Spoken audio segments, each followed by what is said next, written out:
नमस्कार सभी को, आप सभी का एक बार फिर से हार्दिक स्वागत है। हम बहुत परेशान रहते हैं अपने जीवन में कि हम शिक्षा में क्या पढ़ें, हम कौन सा करियर पाथ चुनें, हमारी लव लाइफ कैसी है, हमारी मैरिड लाइफ कैसी होगी। इन सब चीज़ों को लेकर हम बहुत परेशान रहते हैं और फिर हम किसी ज्योतिषी या पंडित जी के पास जाकर विचार करते हैं। लेकिन हमें नहीं समझ में आता कि वो जो बता रहे हैं वो कैसे बता रहे हैं, हमें कुछ भी क्लू नहीं होता है। हम उनको बस सुनते हैं, अपने बारे में जानते हैं। वो कहते हैं कि आपके शनि अस्त हैं, आपके गुरु वक्री हैं। ये सारी चीज़ें क्या होती हैं? शनि अस्त होना क्या होते हैं, गुरु वक्री होना क्या होते हैं, बुध मार्गी हैं, ये क्या होते हैं? इन सब चीज़ों के बारे में हम प्रयास कर रहे हैं अपने वीडियोस में कि हम आपको सिंपल से सिंपल वे में इन सारी चीज़ों की जानकारी दे सकें। हमारे पहले के 3 वीडियो इसी विषय पे डेडिकेटेड हैं, जिनमें हमने बहुत ही सरल तरीके से बताने का प्रयत्न किया है कि कुंडली क्या होती है, नक्षत्र क्या होते हैं, राशियां क्या होती हैं, हमारा लग्न चार्ट क्या होता है। अगर आपने वो वीडियो नहीं देखे हैं तो आई बटन पर जाकर अभी उन वीडियो को देख लें, ताकि ये वीडियो आपको आगे समझ में आए। आशा करती हूँ कि जो हमारे व्यूअर्स इन वीडियो को देख चुके हैं उनको एक बेसिक नॉलेज कुंडली के बारे में हो गया होगा, उनको राशियां पता हो गई होंगी, उनको खानों के बारे में पता हो गया होगा। जो मैंने खाने बताए थे, जो भाव बताए थे, उनको भाव बोलते हैं। जो वो स्क्वायर में 12 खाने होते हैं उनको हम 12 भाव बोलते हैं। और वही 12 भाव हमारे जीवन के 12 पहलुओं या बहुत सारे पहलुओं को डिनोट करते हैं। कोई एक भाव किसी एक चीज को डिनोट नहीं करता है, एक भाव से बहुत सारी चीजें देखी जाती हैं। हमने पहले वीडियो में थोड़ा थोड़ा बताया था, थोड़ा थोड़ा इंट्रोडक्शन दिया था इन सब चीजों का। आज ये वीडियो डेडिकेटेड है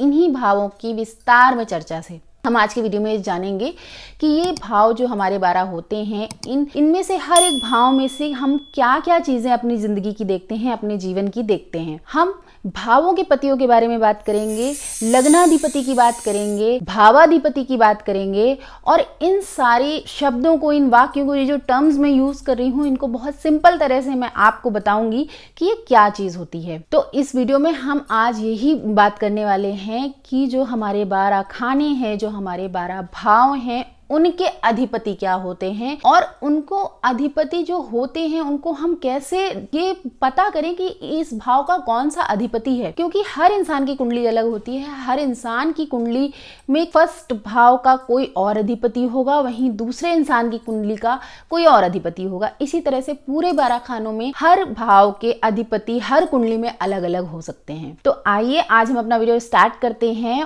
और प्रयत्न करते हैं ये समझने की कि भावाधिपति क्या होते हैं, लग्नाधिपति क्या होते हैं, और ये कैसे डिसाइड होते हैं। चलिए, कुंडली को समझने से पहले हम सबसे पहले थोड़ा सा रिवाइज करेंगे अपना लास्ट जो हमारा वीडियो था उसके आगे। जैसे मैंने आपको बताया था, ये 12 खाने होते हैं और ये 12 खाने हर एक एक्सपेक्ट को हमारे जीवन के दिखाते हैं। जैसे पहले भाव से हम हमारा व्यक्तित्व देखते हैं, दूसरे भाव से धन, तीसरे से पराक्रम, सुख, 5वें भाव से संतान, 6ठे से शत्रु, 7वें से विवाह, 8वें से रोग, 9वां भाव हमारा भाग्य का होता है, 10वां भाव कर्म का होता है, 11वां आय का होता है और 12वां व्यय का होता है। ये हम पहले भी बात कर चुके हैं। अब हम बात करेंगे कि हमारे ये जो भाव होते हैं इनके कुछ नाम भी होते हैं, ठीक है ना। तो सबसे पहले हमारा जो ये लग्न होता है, इसको मैंने पहले भी बताया था कि ये लग्न भाव कहलाता है, और लग्न भाव ही हमारे लग्नेश होते हैं। लग्नेश मतलब अब हम जानेंगे कि हमारे लग्नेश कौन है, ठीक है। जैसे ये कुंडली है, इस कुंडली में देखिए यहाँ पर 1 नंबर लिखा हुआ है। वैसे ये प्राकृतिक कुंडली है, 1 नंबर से ही कुंडली स्टार्ट होती है। प्रकृति की कुंडली जो हमारे काल पुरुष बनाए गए हैं उनकी कुंडली 1 नंबर से ही स्टार्ट होती है। लेकिन जब जातक जन्म लेता है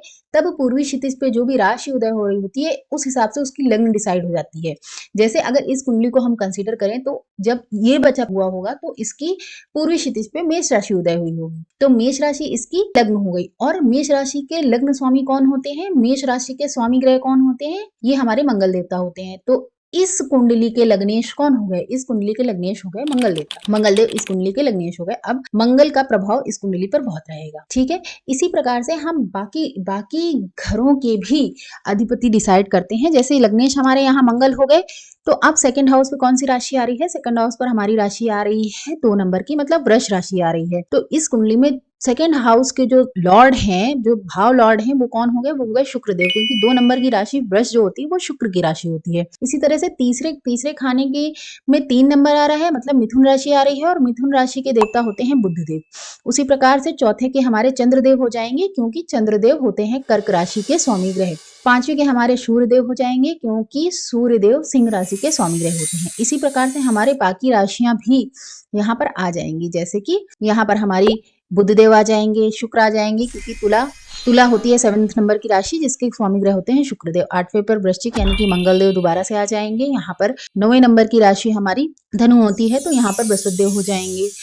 कर्म भाव के हमारे यहाँ पे शनिदेव हो जाएंगे लॉर्ड। 11वें भाव के भी हमारे शनिदेव हो जाएंगे, क्योंकि 10-11 मतलब कि मकर और कुंभ दोनों ही शनिदेव की राशियां होती हैं। और 12वां नंबर यानी मीन राशि, इसके जो स्वामी ग्रह होते हैं वो होते हैं बृहस्पति देव।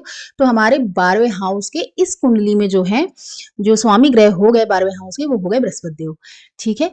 इसी प्रकार से जब आपकी यहाँ पर लग्नेश बदल जाएंगे, लग्न बदल जाएगी, तब किस प्रकार से नंबरिंग चलेगी वो हम पहले भी बता चुके हैं, और किस प्रकार से अब स्वामी ग्रह होंगे वो हम आपको बताएंगे। जैसे कि देखिए, जैसे यहाँ पर हमारी 7 नंबर आ गई लग्न पे, ठीक है ना। ये 7 नंबर से लग्न स्टार्ट हो रही है, मतलब ये किसकी लग्न हो गई? ये लग्न हो गई शुक्रदेव की। तो ये जातक जब भी हुआ था तो पूर्वी क्षितिज पे कौन सी राशि उदय हो रही थी? तुला राशि उदय हो रही थी, और उसके स्वामी ग्रह हैं हमारे शुक्रदेव। तो शुक्रदेव यहाँ के लग्नेश हो गए। अब शुक्रदेव के बाद यहाँ पे 8वें नंबर पे देखिए, सेकंड हाउस में यहाँ पे 8th नंबर आ गया। पहली वाली कुंडली में सेकंड नंबर आ रहा था, तो 8th हाउस के यहाँ पे हमारे स्वामी ग्रह कौन हो गए?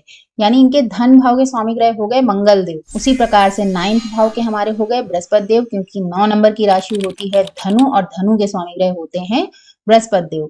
10 नंबर के यहाँ के जो इनके ये जो सुखेश है, मतलब ये इस घर को सुखेश भी कहते हैं या चतुर्थेश कहते हैं। तो इस घर के कौन हो गए देवता? इसके हो गए शनिदेव। 11वें के भी हो गए शनिदेव, क्योंकि 10-11 जो बराबर की राशियां हैं इनको शनिदेव रूल करते हैं। 12वें नंबर पे हमारी राशि मीन आती है और इसके देव हैं बृहस्पति देव। अगेन यहाँ पर 1 नंबर पे हमारी मेष राशि आ गई, और मेष राशि के स्वामी देव हो गए मंगल देवता। उसी प्रकार से 2 नंबर के शुक्रदेव, क्योंकि वृष शुक्रदेव की राशि है। 3 नंबर पे मिथुन बुध आ गए। 4थे नंबर पर आ गए हमारे चंद्रदेव, क्योंकि कर्क चंद्रदेव की राशि है। 5वें नंबर पर आ गए सूर्यदेव, सिंह सूर्यदेव की राशि है। और 6ठे नंबर पे यहाँ अगेन हमारे बुध देव आ गए, क्योंकि 6 नंबर की राशि बुध देव रूल करते हैं। इसी प्रकार से जब भी यहाँ पर लग्न चेंज हो जाएगी तो उसके अकॉर्डिंग हमारी नंबरिंग चलेगी, और नंबरिंग के अकॉर्डिंग ही हमारे स्वामी ग्रह बदलते रहेंगे। स्वामी ग्रह उन्हीं नंबर्स में सेम होते हैं। जैसे आपको राशियां और उनके स्वामी ग्रह याद करने पड़ेंगे। जैसे 1 नंबर की राशि मेष ही रहेगी और उसके स्वामी ग्रह मंगलदेव ही रहेंगे, ठीक है ना। 12वें नंबर की राशि हमारी मीन ही रहेगी और उसके स्वामी ग्रह हमारे बृहस्पति देव ही रहेंगे। अब हम बात करते हैं कि ये जो कुंडलियां हैं, इनको जैसे आप कभी पंडित जी के पास जाएंगे तो पंडित जी आपसे कहेंगे कि जैसे आपने उनसे कोई प्रश्न किया कि हमारा विवाह कैसा होगा, हमारा प्रेम विवाह होगा या अरेंज मैरिज होगी, तो वो आपको ऐसे कुछ बताएंगे कि आपकी क्या है। देखिए, आपके पंचमेश और सप्तमेश में संबंध बन रहा है, या आपका लग्नेश आपके पंचमेश से संबंध बना रहे हैं, तो आपका विवाह प्रेम विवाह जो है वो प्रेम विवाह हो सकता है। आपका प्रेम विवाह में परिणित हो सकता है। तो इसके लिए हमें क्या पता करना पड़ेगा? हमें पता करना पड़ेगा ये लग्नेश क्या होते हैं, पंचमेश क्या होते हैं, सप्तमेश क्या होते हैं। बहुत सिंपल है। ये पहला खाना है, इन्हें हम लग्नेश कहते हैं, ये हम सब जान गए। ये हमारे लग्नेश हो गए। फिर ये यहाँ आ जाइए, ये हमारे धनेश हैं, पर इनको द्वियेश भी कहते हैं। तृतीयेश, चतुर्थेश, पंचमेश, षष्ठेश, सप्तमेश, अष्टमेश, नवमेश, दशमेश, एकादशेश और द्वादशेश। 12 खाने होते हैं, तो द्वादशेश पे आकर ये खाने समाप्त हो जाते हैं।